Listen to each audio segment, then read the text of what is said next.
Hey, Bright Lights, it's Angela, and I want to thank you for joining me for this really special workshop today, Low-Key Time Management.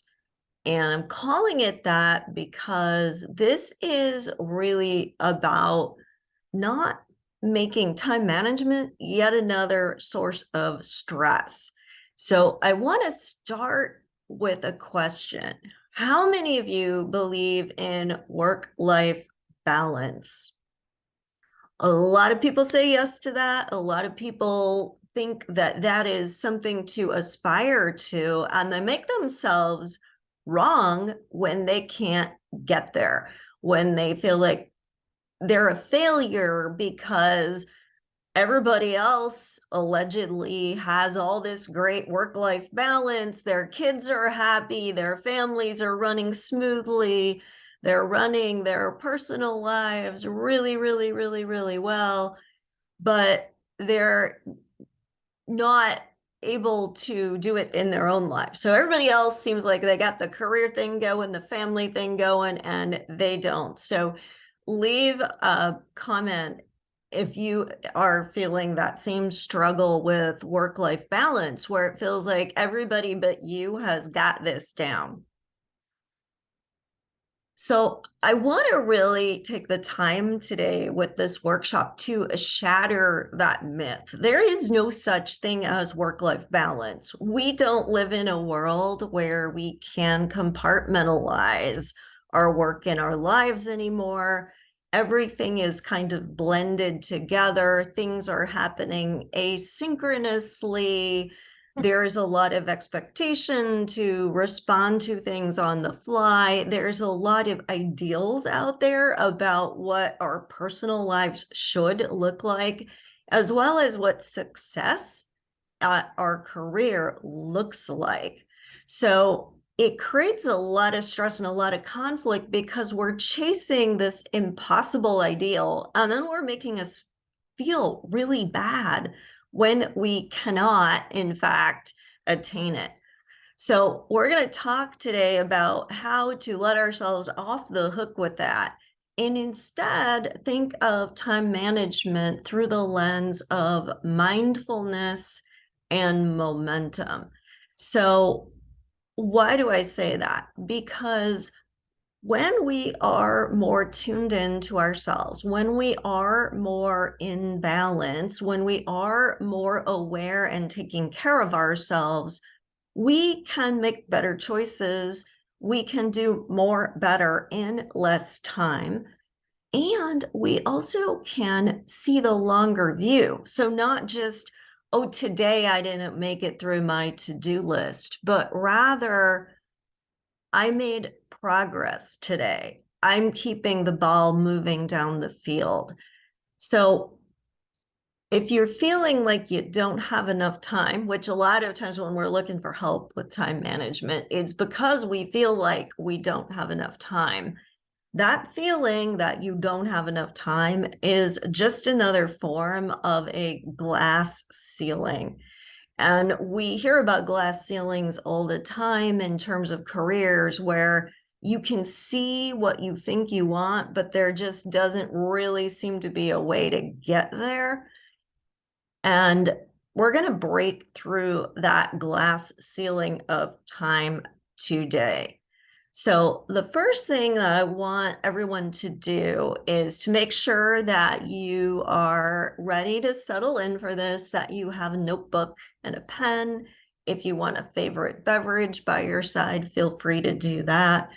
And that you really do give yourself this time. Listen to this, be mindful. Don't multitask. If you are, come back to me. Don't be checking email or looking at social media.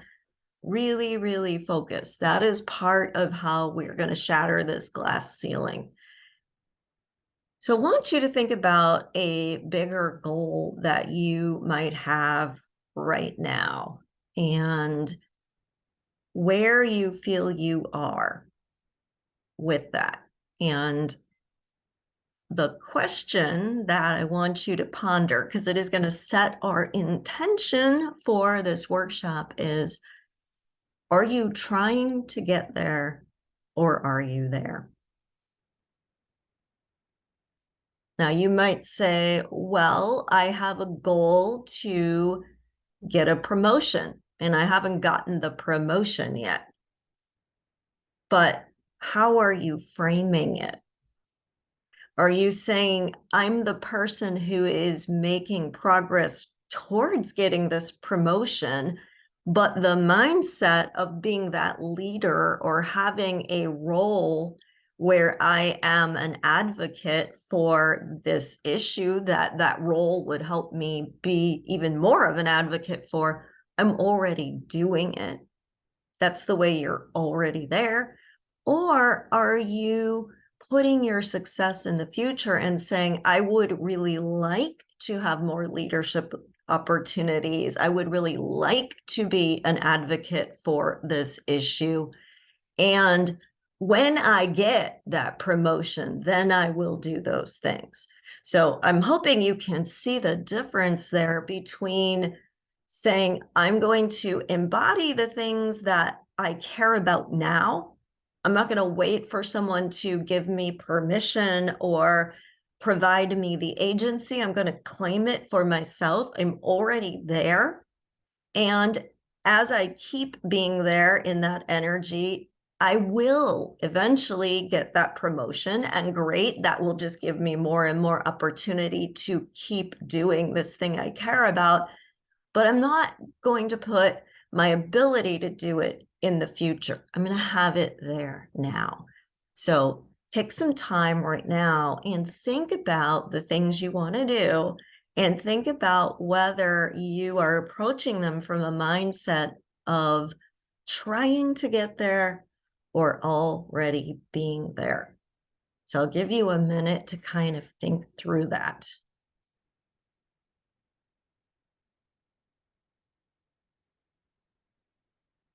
And really give yourself permission to tap into your big dreams, the things that really light you up. Don't make yourself wrong or make it too small of a thing. Really think about what you really want to do and how you feel about where you are in terms of doing it.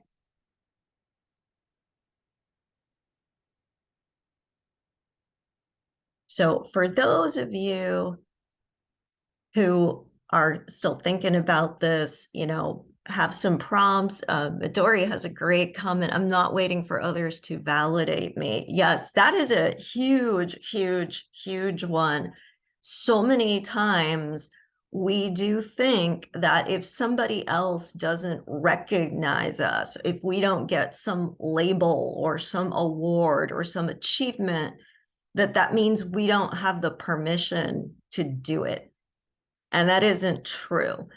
So I was going to share a little bit about who I am in my life. And, for those of you who know me, you know that I am an architect. I'm a firm partner at GBBN Architects. I work in healthcare, and I'm an award-winning researcher and medical planner, really advancing a lot of things around design for well-being. I'm often invited to speak and publish in different venues. And I founded the architecting community because in the course of my career, I've just seen way too many people hold themselves back. And the world can't wait for us anymore to put ourselves out there to make a difference. And we can't wait for somebody to say we fit some other mold for success. We've got to start claiming it. So I wanted to create a community where we can be around like-minded people, where you get that permission slip to go for it, to be your fully realized self, and to really have success on your terms, whatever that looks like to you. And it's not about checking boxes on somebody else's list. In my own experience, I didn't go to a fancy job after graduating. I did go to a good school. I went to Carnegie Mellon, but I didn't have a big professional network. My parents didn't know anything about architecture. I didn't even know anything about architecture really when I decided to major in it. And I struggled to get a job. I graduated during the recession in the early 90s, and I ended up going to graduate school in a part of the country that was economically doing better, just so that I could hopefully get a job, any job after that. And the job I got was at a very small firm. It had only been in business about a year. Two guys who were friends each had good client relationships, and they'd broken away from their other firms and they had started this firm, but they really didn't know anything about running a business. They just had a book of business because they were able to take these clients with them. And I didn't have anybody mentoring me or advocating for me or helping me succeed, but I knew what I cared about as an architect. I knew that space felt like something. And I knew that I wanted to tell that story and help people be their best selves because they were in better urban spaces, better housing, better buildings in general. And to my boss's credit, he saw that passion. And he said to me, how can we have a bigger voice in the community? What should we do? And through some brainstorming, we decided, well, maybe we should join some local professional organizations. And he said, why don't you do that? You care about all this stuff. You go join them. You be our company representative. And I remember going to this one meeting for an organization called Arizona Forward. And they were a organization that gathered businesses in the greater Phoenix area to talk about quality of life issues. So we joined this organization and I see a meeting for the land use subcommittee and I'm like, okay, sure, I can go to that. And at the very first meeting, the two people who were the chairs were talking about that they were turning over leadership and they were looking for people that wanted to advocate between the connection of how land is developed and quality of life, and who was interested in being the chair of the committee. And everyone just kind of sat there really, really quiet. And so I thought, well, I'd be happy to do that. I mean, I'm 25 years old. I don't really have a lot of experience, but I care about this issue. And I know absolutely, without a doubt, that it matters. So I raised my hand and I got that opportunity. So this is just one example, but I've been doing that through my whole career. I didn't wait for somebody to say I had enough experience. I just went for the things that mattered to me. And because I cared about them, I got opportunities to do more of it. And because I was willing to keep doing more of it, I started to develop thought leadership around those areas and get more and more opportunities. So it becomes exponential. And this is directly related to time management because when we don't have that kind of willingness to put ourselves out there, when we're going to be afraid, when we're going to say, I'm too busy, we lose those opportunities because I am not where I am right now as an architect because of the actual on the job experience I got at that first job I had. I'm where I am because of all the professional development that I was willing to do at that first job. So it's more than just what you're doing at home and at work. So how can you feel better about saying yes to more? How can we really break through some of that reluctance or that fear? So the first thing I want to do is just kind of settle us in and do a quick meditation. You'll find in all my work that I love to ground in. I love to do visualizations because I think it really helps us to think outside the box, to break through the resistance that a lot of times we can have around the breakthroughs that we want to get. So we'll start with some breathing. So I'd like everyone to breathe into a count of 4, and we're going to hold for 2, and then we're going to breathe out to a count of 5. And we're going to do 3 of those breaths, and then you can just close your eyes, and I'm going to walk you through this meditation. So let's begin. We'll breathe in 2, 3, 4. Hold for 2, and breathe out 2, 3, 4, 5. Breathe in 2, 3, 4. Hold for 2, and breathe out 2, 3, 4, 5. Last one. Breathe in 2, 3, 4. Hold for 2, and breathe out 2, 3, 4, 5.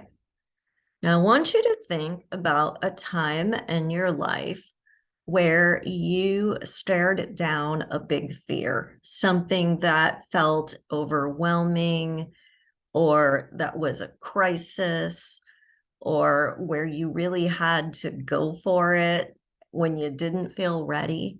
So find that time in your life where you had that big fear and you overcame it.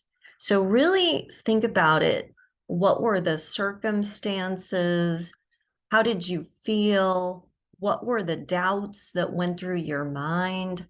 What did you say to yourself to move past those doubts? How did you feel when you overcame it? Really tap into and name the specific emotions that you felt when you overcame it.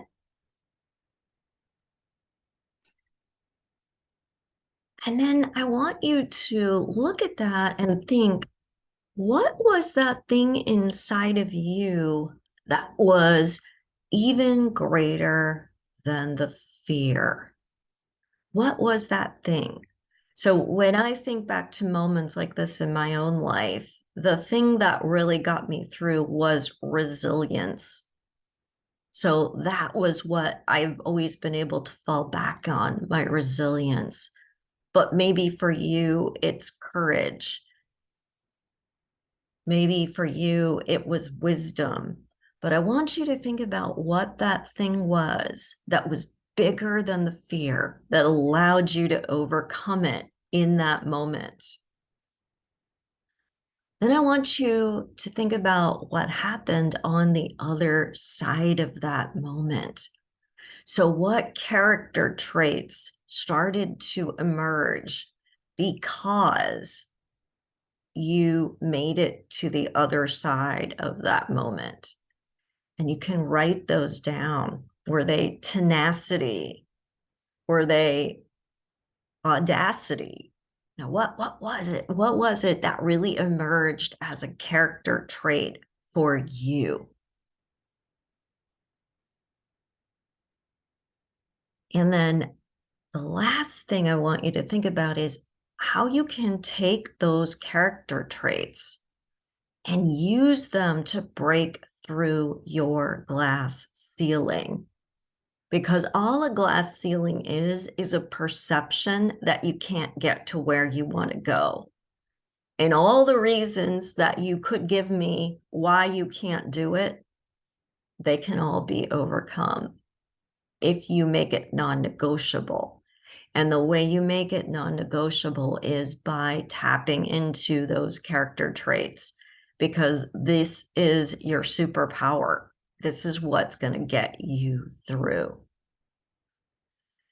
So let's take some other deep breaths. Now that we know it, now that we've named it, we can begin to work with that as our particular issue through the rest of the workshop today. So let's breathe in and just fill ourselves up with the image of how we felt when we had a breakthrough moment. Let's grab onto those character traits and let's just breathe out and let go. of all the fears we have about going forward, all the stress, all the overwhelm, all the burnout, and let's claim the self-care we need to be able to make better choices about how we spend our time. And like I said, we are not going to talk about putting things in a planner or making a to-do list. We're going to talk about low-key time management, and it's low-key because it is aligned with ourselves, and it is about bringing our priorities into focus so that we don't feel exhausted and overwhelmed. We feel creative. So I want to talk a little bit about being in stress because most of us can relate to that. And stress is a defense mechanism. It is a response that is physiological, that our body developed to help us escape physical danger. However, most of what creates stress for us in the modern world is not a physical danger. But our body does not know that. So it is still going through all the physical processes as if we needed to defend ourselves or run away. So all of the blood rushes to our limbs, our digestive system shuts down, our heart rate goes up, our breathing gets faster, our higher level thought shuts down, our immune system shuts down. Our body is just directing all the energy to being able to physically defend ourselves. And when the stress is chronic, you can see how a suppressed immune system over time doesn't serve you.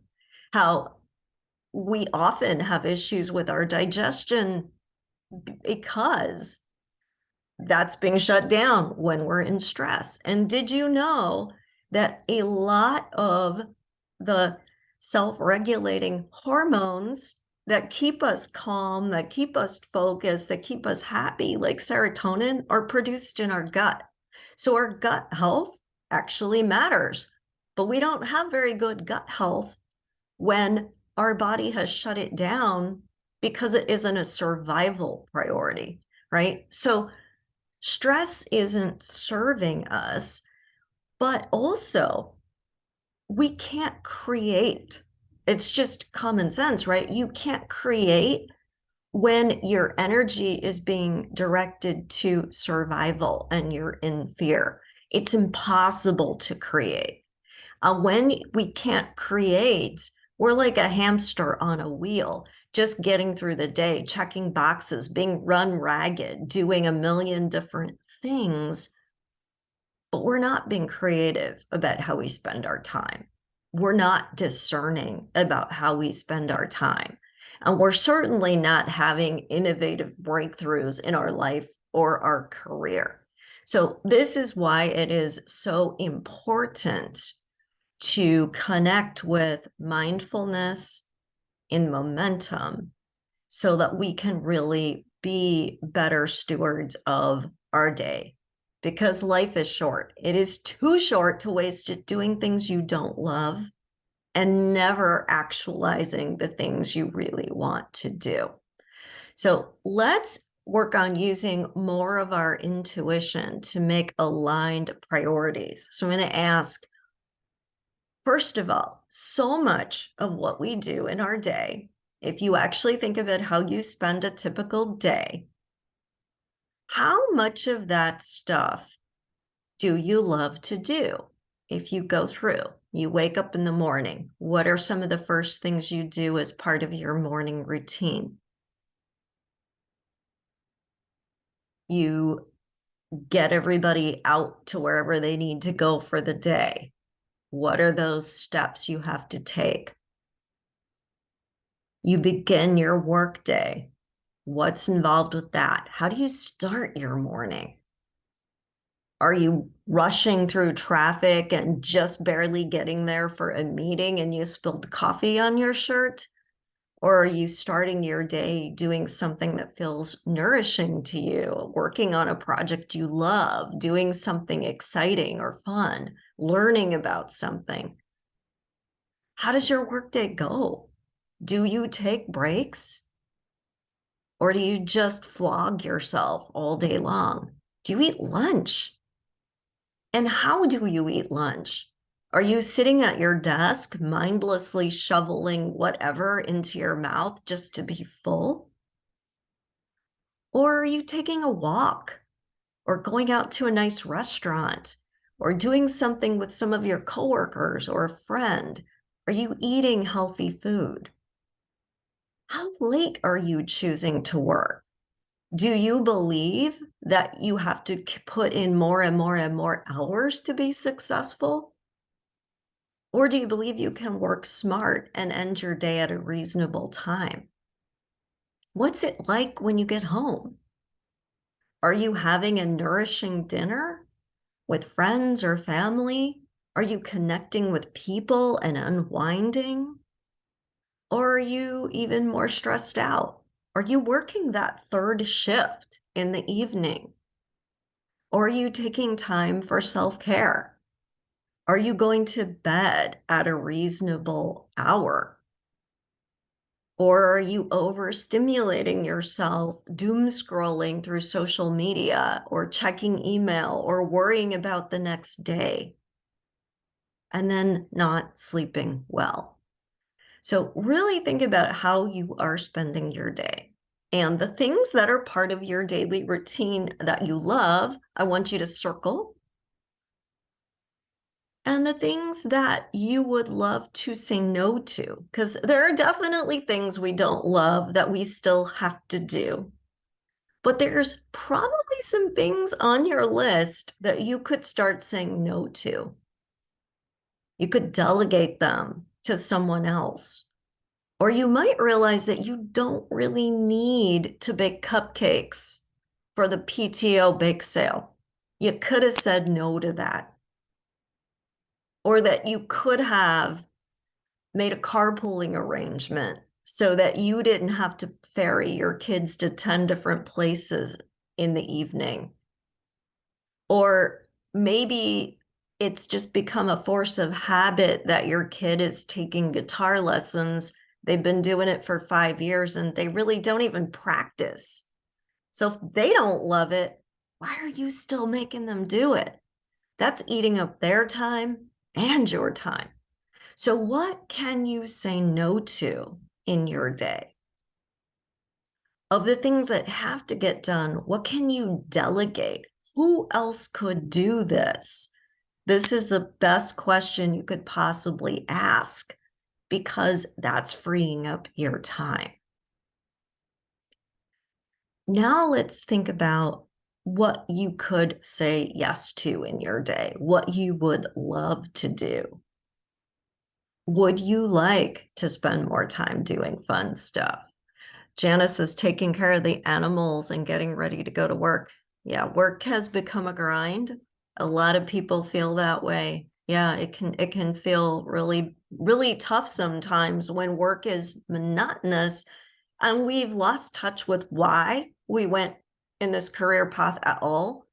And we're just doing a lot of what I call the compulsories of the job, or the parts that are monotonous, the parts that maybe we could or should delegate to somebody else. So that's really important to do that.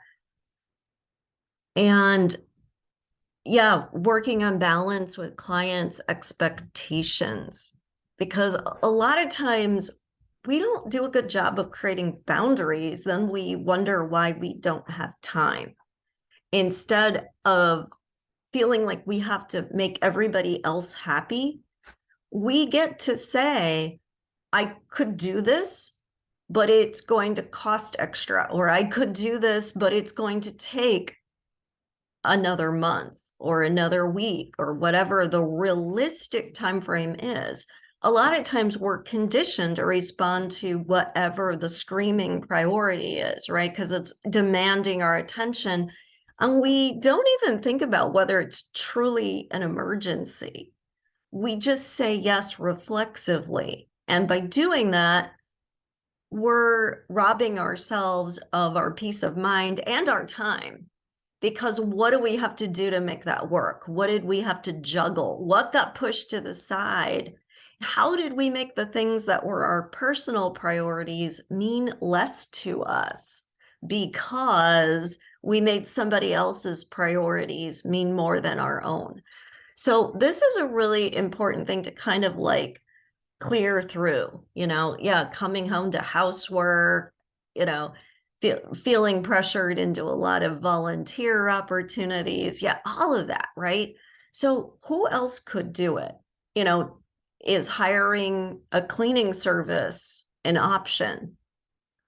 Is thinking about housework differently, having a different system in place an option, right? I mean, there's ways, if instead of just looking at it as I have to do, we could say, how can I do it differently? How can I get what I want? And reframe that question, because the chores are always going to be there, right?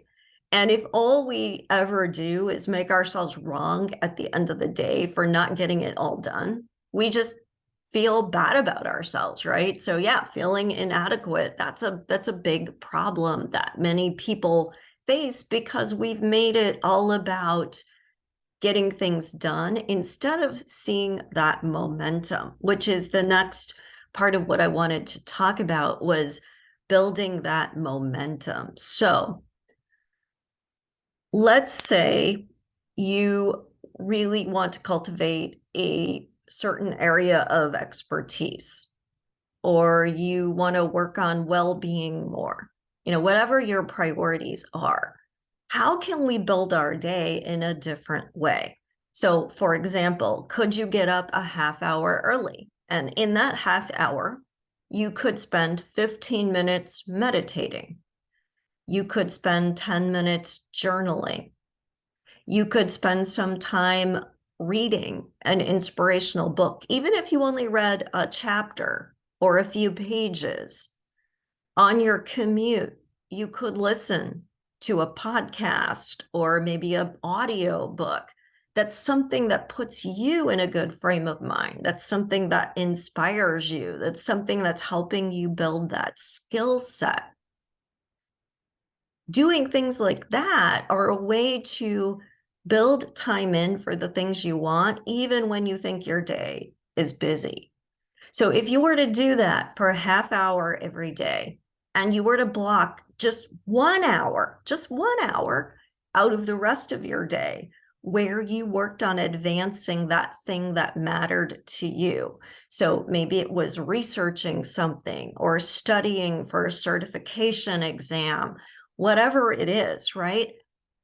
How much further would you be at the end of the week that you spent a block of time, an hour and a half or 2 hours, getting into a calmer state of mind, which we've already talked about how that's helpful, right? If you journaled and got clarity for what would accumulate to maybe an hour a week, right? And you spent 5 hours a week actually working towards the goal. So that's not a lot of time, right? That's not saying by doing this time management tactic that 100% of our day is going to be spent doing only what we love. But what if we just shifted the balance? As most people, when you think about what percentage of your day is spent doing what you love, what percentage of your day is spent advancing what you really want to work towards in your life, versus what percentage is spent doing all this other stuff, most people are only at about 10%. What if we could just bump that up to 30%, right? How much of a game changer would that be for us in our lives if we could just do that? If we could just make this little commitment in the morning, 1 hour out of our workday that was non-negotiable, and then maybe a bedtime routine that's nourishing, or making time for physical activity, which would help with burning off that stress response, because since that stress response is physical, right? We talked about all the things that happen in our body. It was meant, if you were fighting or running away, to burn off. But when we have stress from things that don't come from that, and we don't have physical activity baked in, we're not burning off that stress response. So that's a really, really important thing.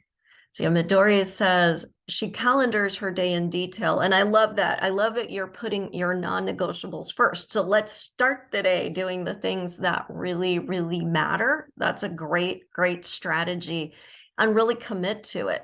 Yeah, I think that's super important, because if you were to say, what can I be 100% committed to for just that hour, right? We can really, really start to make a difference. Yeah, and having time for things like personal stuff, yeah, doctor's appointments, but also focus time. Absolutely. And I do think having boundaries, right? We can teach people to respect our time or not to respect our time. So if you block time in the calendar and somebody tries to invite you to a meeting, do you feel guilty and accept, or do you decline and say, sorry, I have a conflicting appointment? You don't have to explain it. You don't have to justify it. You just get to say, I am not available right now. And let that be it. Don't get emotionally hooked into what it means or what they're trying to do or who's right or who's wrong. You just say, I'm not available. That's not negotiable. So this helps us build momentum, which really helps, because now we feel like we're making progress. Now we feel energized instead of depleted in our day, because we got to do something we really loved. So I have an hour and a half blocked out at the start of my day, because I want to start my day in a positive way. I want to start my day feeling inspired.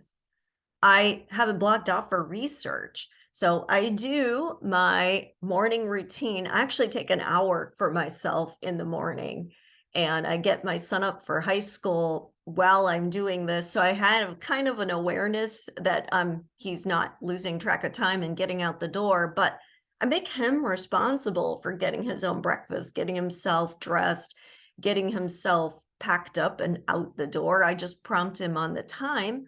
But I've done all of my meditation, my journaling, my mindfulness work. Then I get ready for work and I start my day focusing on the stuff that I care the most about. So the past 2 weeks, I've been working on staff respite spaces for a presentation that I gave later in the week to a donor. So that was really exciting, because I got to really think about how stress is impacting people at work. And this is stuff I've been studying for years, but getting to put it together in a presentation and make the case to somebody who's just as passionate about it, that was a lot of fun. But that would have been a really easy thing, because it didn't have a deadline, right? Would have been a really easy thing to just keep saying, I'm too busy. I had back to back to back meetings all last week. I had a whole bunch of user group discussions I had to lead, had people I had to make sure they were getting their work done, people I had to kind of babysit that I really wished I hadn't had to put that much time, but that's the reality. And it would have been really easy to let all those things be the reason why I postponed working on this presentation, because I could have said, I know I have this hour and a half set aside every day, but I'm really busy. I'm going to use it to work on all of these chore-based parts of my job instead of the bigger picture parts. But I didn't, because I'm 100% committed. And the payoff is that the presentation got done, it got made, it was successful, there's next steps. So there's that momentum, right? That momentum keeps building, that momentum energizes us, that momentum becomes the win that we get that makes us feel good. So I want you to really, really start to think about how you can take more control over your day, how you can build that 100% commitment time in and make it a non-negotiable for you. Like nobody else gets that time. And by programming our day differently, we don't stay in the fear. We don't get to hide behind the busyness and constantly see that this year we're no further ahead than last year. We have made progress because those little steps every day add up. They add up. And as the momentum builds, it's just like a snowball rolling down a mountain, right? It gets bigger and bigger and bigger. So it gets easier to make bigger moves because we're building that momentum in place, in place, in place, and not being afraid to put it out there and be visible. So our unrealized potential, the things we don't do because we think we're too busy and we quote unquote don't have time, is what keeps us safe because we're actually afraid to be seen. We're actually afraid to really put ourselves out there. So we hold on to these things and we feel bad about ourselves because we're not doing it, but we don't take the action because we're afraid to fail. But if we take these small steps and we build momentum, even if something doesn't work out, we're failing early and often, and it's not a catastrophic kind of fail. So that's a really important thing. So yeah, Janice says stress is harmful. And yeah, boundaries are a big deal. And I'm glad you are going to a study group on that because yeah, you're absolutely right. Not having healthy boundaries and not being able to say no really does build resentment too. Like it's not only stressful, but it builds resentment, right? Because we always feel like we can't do it. So I love to think of the analogy of Cinderella, right? She gets invited to the ball and her stepmother, not happy, right? And she can't really say no outright to Cinderella, but she says, you can go if, and gives her this big long list of chores, right? So Cinderella really wants to go to the ball. She works really hard, gets all the chores done and goes, stepmother, stepmother, now can I go to the ball? Oh, well, I found some more things for you to do, right? And I love that aspect of that particular fairy tale because how many times are we our own cruel stepmother and are to the Cinderella of our inner being that has all these calls to greatness, all this potential, all these things that we were put on this earth that only we can do because God doesn't make any extra people. You are here because you have something to contribute. And we don't do it because we are like the stepmother inventing chores to keep Cinderella too busy to be able to go to the ball. So when we don't push back against that, we're letting our fears make us seek out the busyness. So you might say, well, all these people are asking all these things. The truth is, you're attracting that because you want to be too busy. There's a part of you that wants to be too busy so that you don't have to take the risk of going for it.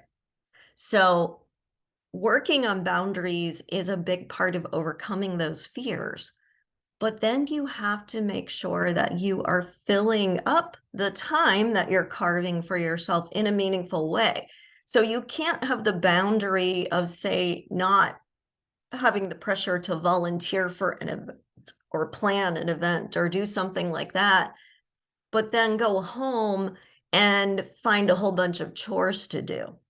You have to say, this time that I have claimed is to do the things that matter to me, not to do all this other stuff. And sometimes, I don't want to say to do it all the time and make a habit of it, but sometimes we do have to have a longer day because we've made the time for us or the professional development opportunity the priority. So this is an example. About a year ago, I had been out in Santa Fe for a project, but it was also slightly overlapping an online conference that I was attending. And so I was spending a lot of my day either attending the conference or going to the client meeting. And then the team wanted to go out in the evening, go out to dinner and do something fun. Now, the temptation would have been to say, well, just because I'm in Santa Fe for this project doesn't mean that I don't have other projects and other things that need to get done. And since I also attended this conference during the day, I didn't get any of my other work done. So I'm not going to go out to dinner. I'm going to go back to the hotel and I'm going to just slog through this work. But I didn't do that. Instead, I went out. Now, it meant that when I got back to the hotel, and it was about 8:30 in the evening, that I did have to do some work, which isn't ideal. But why did I make that choice? You might say, well, that's not intuitive, right? You just made your day longer. Why would you do that? Because think about what would have happened if I had said no to dinner and no to a fun team building opportunity. I would never get those chances again, right? Or if I had said, I'm not going to attend the conference, or I'm going to only attend one session because I'm busy, would I ever get that time? No. Those are the opportunities for the professional development, for the team building that I would never get again if I didn't say yes to them. But the busy work, that will always be there. Didn't matter if I did the busy work at 1 p.m. or 8 p.m. or 5 p.m. Just mattered that it moved forward. And it didn't even matter if it all 100% got done, right? So making choices that nourish us is always going to be the better thing to do than to succumb to the busy work. Why does that matter? Well, I always love to support the work of Dr. Sandra Dalton Smith, who wrote a book called Sacred Rest. And she's an internal medicine physician who herself had to dig her way out of being burned out. And what she discovered is that when you're burned out and stressed out, you do feel tired, but it's not about just getting physical rest. That alone doesn't hit reset for you. There actually are 7 forms of rest that she identified. And what is really cool about these forms of rest is that they include things like social rest, getting out with people and enjoying them, those team building exercises, those social opportunities, quality time with your friends and your family. That's a form of rest that helps you recharge. Spiritual rest, so taking time for religious activity, going to church, meditating, praying, that's a form of rest. Creative rest. Even if you say, I'm not creative, buy an adult coloring book, go to a museum, go to a play, things that help us feel creative and inspired. That's a form of rest. So it's not always about taking a nap, but it is about plugging back into that mindfulness and saying, what do I need? And making what you need the priority. And that might feel kind of weird because you're saying, well, I have all this stuff to do. Don't I need to do it? Isn't that what should be the priority? The truth is, no. Because when you are not rested, when you are stressed out, you can't be creative. So you can't really work very effectively. It will take you longer. What you do won't be as innovative. And you'll continue to feel worse and worse and worse and more stressed out. And because it's taking you longer, you actually have less time to do other things. And I hope you can see the vicious cycle of how when you never give yourself the time for you, you never give yourself the time for you because everything else always gets in the way and your needs get greater and greater because they're unmet. So you can't keep pouring out without replenishing. And part of that replenishing is recharging your creativity, is taking that time for your own growth and development, is taking that time to be the advocate to make the difference, whatever it is that you need to do. So yeah, the book is called Sacred Rest. I'll type it in the chat. And it's by Sandra Dalton Smith. So yeah, it's a really powerful book. She also has a TED Talk, if you don't want to read the whole book, that you can take a look at. But what's important here is that you can't give what you don't have.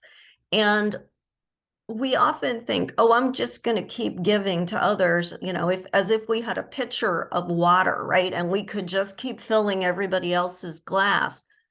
Well, it's not so much that the pitcher becomes empty. It's that when what we're putting into the pitcher isn't nourishing, we're giving other people toxic sludge. So while we think we're being these superheroes that are giving and giving and giving, what we're giving, the quality of it keeps diminishing. So it's not even really providing what we think it's providing, and what cost did that have for us?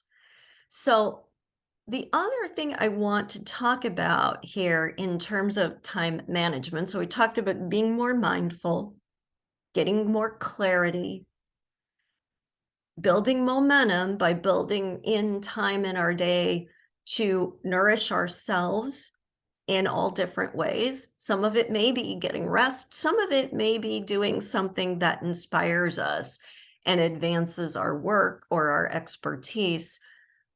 But to really, really leverage that, we need to use a multisensory approach. So we know from neuroscience and other research that's been done that our five senses send our brain billions of pieces of data every minute, way more than we could ever be consciously aware of. But we also know that our conscious brain is only about 5 to 7%. Most of what our brain is doing is subconscious. And one of the elements in our subconscious is a filter element, which works kind of like a search engine. So if I type a query into the search engine, what is going to happen on my computer? I'm going to get a list of things that match what I asked it to look for. Our brains work the same way. So this is a really cool time hack, is by setting clear intentions and taking that self-care time, doing things that are not always about the task at hand, exposing yourself to other ideas, other points of view, other experiences in life, your brain, the search engine part, is actually still at work to build those connections. So it's kind of like if you have a conversation about convertibles and then all of a sudden you start seeing convertibles everywhere. It's not that there's more convertibles out there in the world. It's that by having that conversation, by bringing the idea of a convertible into your mind starts looking for it and flagging it for your attention. So we can use that same trick for the things we really want to do. So that's how you can have those shower moments where all of a sudden you have this breakthrough idea you're doing something different. Or you can go see a play and the narrative or the dialogue suddenly has this great idea embedded in it that's exactly the inspiration you wanted for the project you're working on, because you're telling your brain what to look for, and then you're going out and giving yourself the opportunity to find it, because you're not going to find it staring at your computer, slogging through doing repetitive tasks over and over and over again. The very definition of creativity is that you don't know what will happen. You don't know the answer. And you can't allow yourself to find the answer if you never have new experiences or you're too exhausted and burned out. So that is how we can use this multisensory approach to actually have a lot of breakthroughs really quickly. And I share in my book, Time Builder, how I was working on a project and I wasn't really like getting inspired, and I wasn't really able to think of a good way to organize the concepts. And I was thinking about it, but I never really could bring myself to work on it because it just wasn't clicking. And then one day I was driving to work and it just hit me. The three main concepts, exactly how I would organize it. I got to work and I was able to, within 20 minutes, produce this and share it at a meeting. And we had this really great conversation and it was this huge success. And you could say I spent 20 minutes on it. But that really isn't true, right? It was all the experiences I had while I was thinking through it that allowed me to complete it in 20 minutes. You may have heard this story about Picasso, where a woman sees him in a cafe and walks up to him and asks her if he will draw a sketch for her on a napkin, which he does, and he hands it back and says, "That'll be $30,000. And she says, "What do you mean? That took you 30 seconds to draw?" And he says, "No, it took me 30 years to draw that." So think about that. How, as we're building that momentum, as we're giving ourselves the mindfulness to tune into what feels good for us in the moment, what we need in the moment, what will de-escalate that stress response and get us into receptivity and creativity, we build that momentum. So then when we need to use it, we can work really quickly. So I wanted to bring all this stuff to the forefront today and hopefully give you some ideas about how you can think about time management differently. So notice I did not say create this complicated new routine for yourself or this system of post-it notes or anything like that. Not to say that those things aren't good. And if there's something you're doing that works for you, by all means do it. But this is a more low-key approach that really is using our physical body and our intuition to help us be better at what we do, to help us do more, better, faster, and to have the priorities that we don't waste our valuable time and energy where it's not absolutely necessary. And we're able to then channel that leftover time into where it matters. So if this was helpful to you, I would love to hear your breakthroughs, but also I offer more on this topic. I have a course called Stressless Success that I offer seasonally, and the new start of it is going to be May 1st. So if you liked what you heard today, if you want to build on it even more, feel free to check it out. I'll put a link here in the notes here, and you can also find it on my website at Stressless Success at architectingpodcast.com. It's right at the top, but you might want to check it out because it is a whole course where we go much deeper into some of the stuff that we talked about today and specifically address the stress and burnout that comes with chasing success. And instead, we do a lot of great work over 8 weeks to really redefine what success means to you. So you're not defining it the way that your mother defined it, or your boss defines it, or your coworker defines it, or your best friend, but the way that makes sense for you. And it's really a game-changing way to achieve your goals without sacrificing your well-being. Because, like I started off saying, so often we put our success in the future. We say, when I get, or when I do, then I will. And that's because we believe it's hard. We believe we have to work even harder. Well, if we're already exhausted, why would we want to work harder to be successful? So, using some of the time management things I've done today, you can start to break through, but we'll be doing even more in this class. So, there's 8 weeks. And just to give you an overview, we start with calm is your superpower. So, even more of this stress management work to stay focused.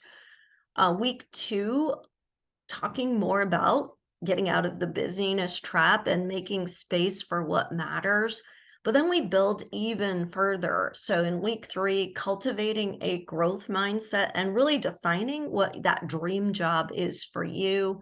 Week 4, discovering your through line. So like I said, there's no extra people in this world. You are uniquely here to contribute something that nobody else can.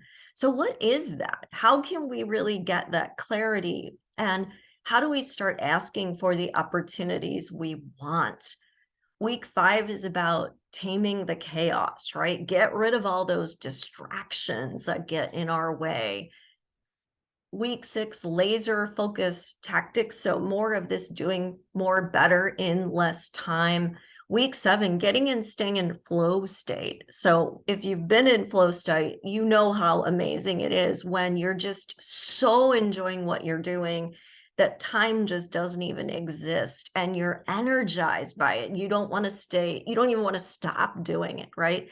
How do we get there more often? Because we've all experienced it. But when it only happens once in a while, or we don't know how it happens, we can't leverage the incredible work we can do in flow state. So let's learn how to get there more often. And then finally, the last week is about expecting abundance. So knowing your worth, being able to express that to other people. So part of that is boundaries, but part of that is getting paid what you're worth from your clients as a salary, however that ends up shaking out in your career and in your world. But if we don't know our worth, it's hard to set boundaries. It's hard to find the abundance of resources, not just of money, but of all the resources we need to really do what we want to do. And then I also have meditation. So if you enjoyed the meditation that we did today, there's 8 meditations that are part of this too. And they kind of correspond to the themes of the class. So there's relaxation, for energy, for growth, for clarity, for mindfulness, for relationships, for joy, and for abundance. So those are all good things. And then another thing that I'm offering as a bonus, I've been doing this series of interviews I call Wellness for the Working World, and you'll get access to that. And I add to it as I go. So I just did an interview that I just added last month on releasing stress and trauma, but there's a whole series. There's emotional eating, hypnosis techniques to eliminate negativity, healthy sleep habits, nutrition strategies, somatic connections to release stress and detox, anger management. So that's a bonus you get, is you get to watch those Wellness for the Working World. And then I also have a networking template that I'm putting out there, because part of this momentum that we talked about is building your network. Because when we're more visible, when we're more seen, people think of us and we start to get opportunities directed our way. So it's not as much work, right? We actually get other people working for us as well. I was invited to speak at a conference in Switzerland in July because someone who I don't even know that well, he's a LinkedIn connection, but he's part of the group planning the conference, and he thought of me based on what they want the conference to be about. So leverage your network, making that time to do the stuff that advances what you love and being seen doing it, building your network, that lets other people work for you, right? So that's a great time management resource too. So definitely check that out. And if it's right for you, I would be thrilled to have you join me for that course. We start May 1st, like I said, and it's 8 weeks. We do take a break in the middle, which is Memorial Day weekend. And I call it an integration week. So you have a little bit of time to kind of process stuff. And there's a workbook that comes with the class too, to kind of help you work through some of these issues. But I really think it's time that we start making ourselves a priority and managing our day in a way that we're in control of it instead of letting our to-do list be in control, and that we feel good about ourselves and why we're here, and that we feel empowered to make the difference that we're all here to make.